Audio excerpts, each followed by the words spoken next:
Neat ಮರು ಪರೀಕ್ಷೆಗೆ ಸಿದ್ಧತೆ ನಡೆಸುತ್ತಿದ್ದಾಗ ಕೋಚಿಂಗ್ ಸೆಂಟರ್ನ ಹಾಸ್ಟೆಲ್ನಲ್ಲಿ ತಂಗಿ ಆತ್ಮಹತ್ಯೆ ಮಾಡಿಕೊಂಡಿದ್ದ ದುರಂತ ಮಾಸುವ ಮುನ್ನವೇ ಗಲ್ಫ್ನಿಂದ ವಾಪಸ್ಸಾಗಿ ನಾಪತ್ತೆಯಾಗಿದ್ದ ಆಕೆಯ ಸಹೋದರ ಮಂಗಳೂರಿನ ಲಾಡ್ಜ್ ಕೋಣೆಯೊಂದರಲ್ಲಿ ಶವವಾಗಿ ಪತ್ತೆಯಾಗಿರುವ ದಾರುಣ ಘಟನೆ ಸಂಭವಿಸಿದೆ.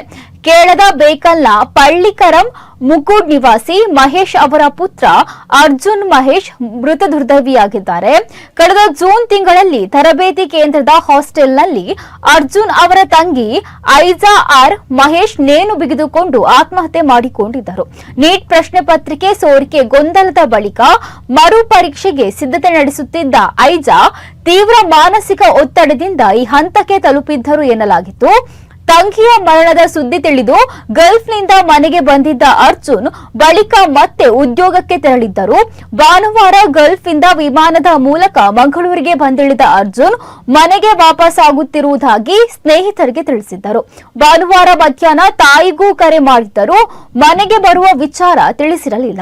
ನಂತರ ಸ್ನೇಹಿತರು ಕುಟುಂಬಕ್ಕೆ ಮಾಹಿತಿ ನೀಡಿದಾಗ ಕುಟುಂಬಸ್ಥರು ಅರ್ಜುನ್ ಅವರನ್ನ ಸಂಪರ್ಕಿಸಲು ಯತ್ನಿಸಿದಾಗ ಫೋನ್ ಸ್ವಿಚ್ ಆಫ್ ಆಗಿತ್ತು.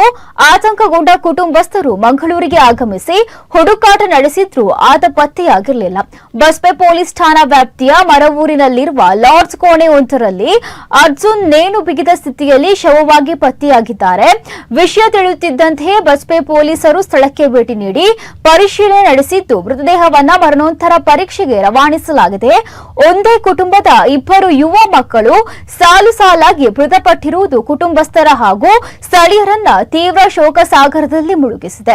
ಘಟನೆಗೆ ನಿಖರ ಕಾರಣ ಏನೆಂಬುದರ ಕುರಿತು ಬಸ್ಪೆ ಪೊಲೀಸರು ತನಿಖೆಯನ್ನ ಮುಂದುವರೆಸಿದ್ದಾರೆ.